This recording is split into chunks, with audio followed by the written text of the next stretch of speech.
प्रदेशाध्यक्ष म्हणून तुम्ही स्वतः याकडे लक्ष देताय, मुंडेंचा राजीनामा घेणार का?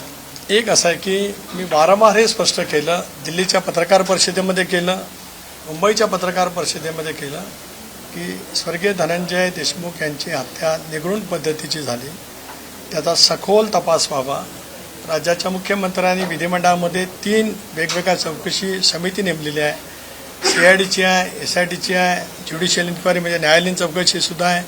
त्या पद्धतीने सर्व यंत्रणा करतायत, त्यांचा तपास करतायत.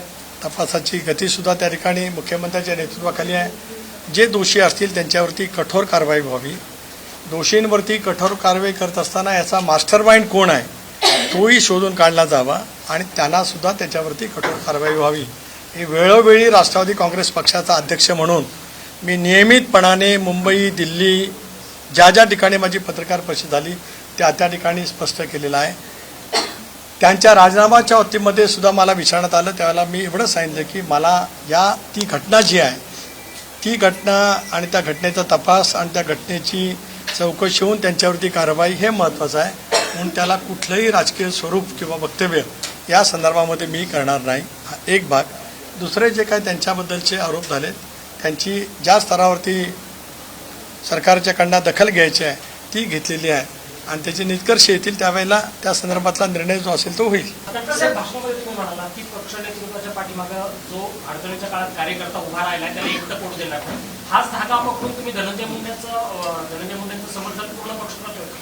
बघा, दुसरा प्रश्न आहे. काल दादा म्हणाले की मुख्यमंत्र्यांनी विनंती केली की तुम्ही या संदर्भात निर्णय घ्यावा म्हणून.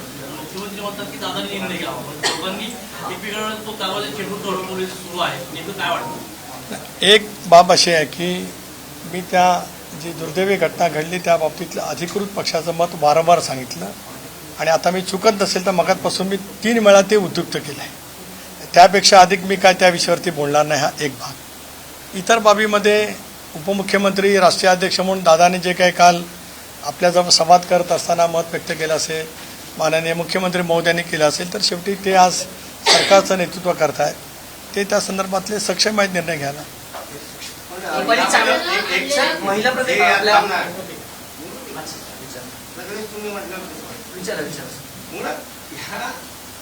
मुंडेंचं प्रकरण आहे की चौकशीतनं काय निघल ते निघल आणि यामुळे टोटल पक्षाची अब्रू जास्त जाते आणि आपण काहीच करत नाही. हे जो कार्यकर्त्याचे वातावरण निर्माण झाले त्याबद्दल तुम्ही कार्यकर्त्याला काय मानता?